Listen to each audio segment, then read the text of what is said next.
sabi ko, ay hindi, picturean ko na lang muna. Andito sa aking cellphone yung roasted duck at yung roasted goose. Roasted goose. At, tikman ko nga yun. Balikan ko.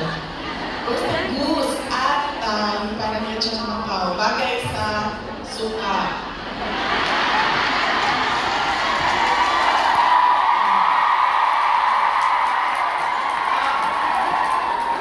Ano pa ang bagay sa suka?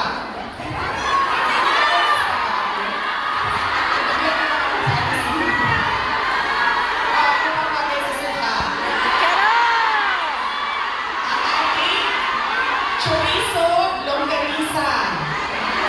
Diba? Bulan. Chicharon.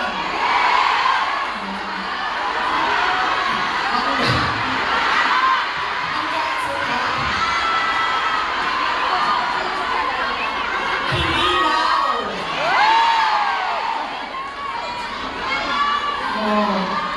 Bulan, galunggong. Yes. Diba?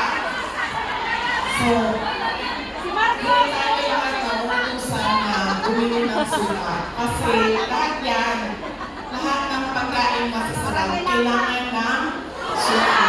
Alam mo, wala sa listahan ko yung speech na suka. Actually, kailangan listahan ng speech ko dahil matagal ako kagabi nag-decide kung pupunta ako dito sa Thanksgiving.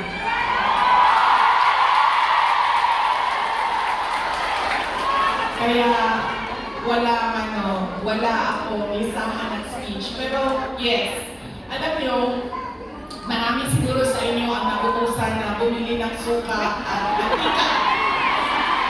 Mantika at suka, ganyan. Nung kayo ay bata pa.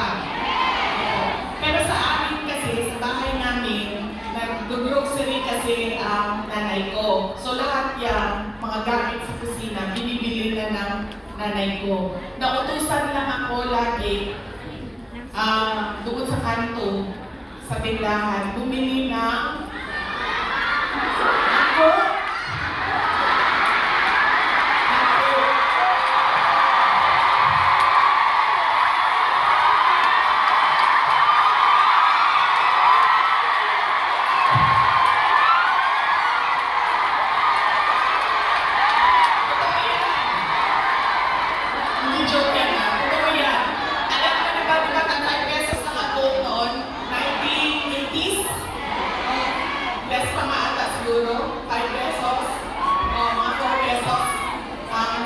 Coke noon. Tapos ang pera natin, yung papel na green na 5 pesos.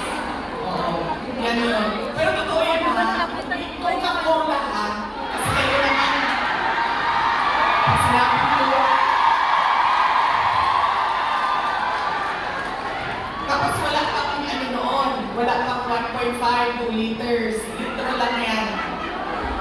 Litro lang yan ang mga panahon na natin. So,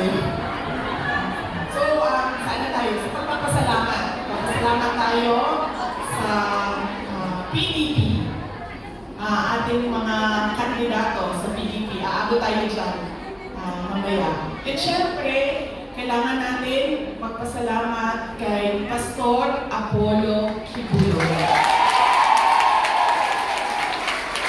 for his generosity. Alam nyo, bumisita ako sa kanya nung siya ay nasa hospital, sa Pasig Hospital.